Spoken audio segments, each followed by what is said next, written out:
ちは、茅ヶ崎みなみです。いつも動画を見てくれてありがとうございます。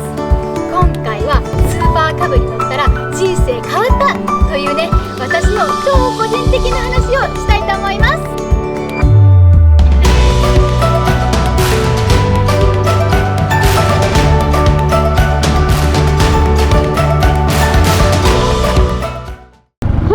で今回はタイトルにもある通り、スーパーカブに乗って人生が変わったというね、私の超個人的な話をしていこうかなと思います。私はもともとカメラが好きで、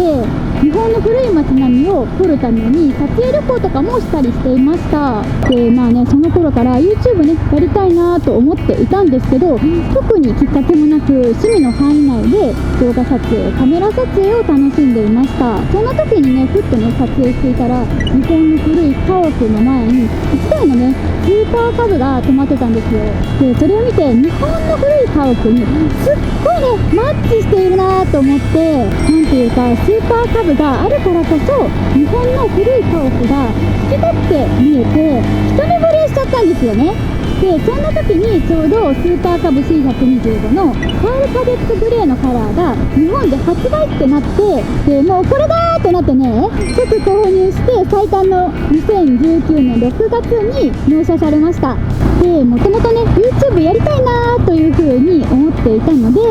スーパーカブ C125 納車を機に YouTube も一緒に始めたんですよね。その頃私は看護師の正社員として働いていて、仕事内容も結構ハードで、だいたい毎日朝5時起きしてコーヒーをね流し込んで職場に向かうというような生活をしていて、いわゆるね社畜みたいな感じでした。看護師になるためには看護学校にね通わなきゃいけないんですけど、その学生生活も結構ハードで、課題や実習に追われてだんだんね他のね学生についていけなくなって、実はね私1年間留年してるんですよね。もうね頑張ってきたんですけど、心がねポキッと折れた瞬間もあって、あの頃はね今思うと少し病んでたなーなんて思いま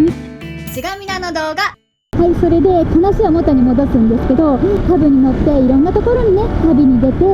知らない景色とたくさん出会って、今までもやがかかっていた世界が一気に晴れて、視界がねクリアにね見えるようになったんですよね。日々の仕事に追われて視野がすごくね狭くなっていたんですけど、まだまだこの世界には私の知らない綺麗な場所がたくさんあるんだなーってね気づかされました。訪れた広大な景色の中でカブと私2人ぼっちになった時に、この世界はこんなにも広くて、私はこんなにもちっぽけなんだというふうに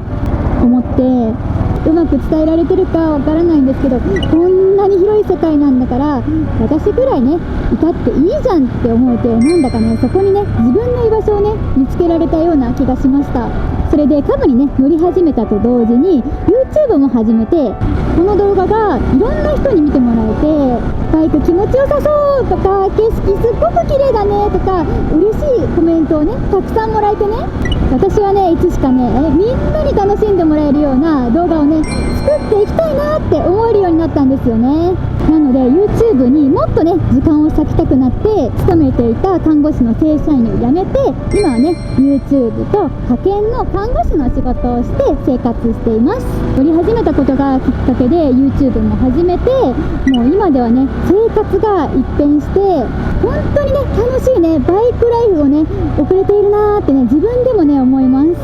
いろんな景色を見るたびに心もね豊かになっているので、本当にね私はカブに乗ってよかったなーと感じています。私の場合はバイクに乗ったことで人生が変わったわけなんですけど、人生が変わるきっかけってもうバイクだけではないと思うんですよね。それはキャンプだったり読書だったり尊敬する人だったりするのかもしれないんですけど、本当はねバイクに乗ったら人生が変わるっていう人がまだねバイクにね出会えていない可能性がねあるんじゃないのかなと私は思っていて、バイク気になってる人とか、バイク見た目が好きだなっていう風に思ってる人は、免許を取るってハードルは決してね低いものではないと思うんですけど、ぜひねチャレンジしてほしいななんて思ってます。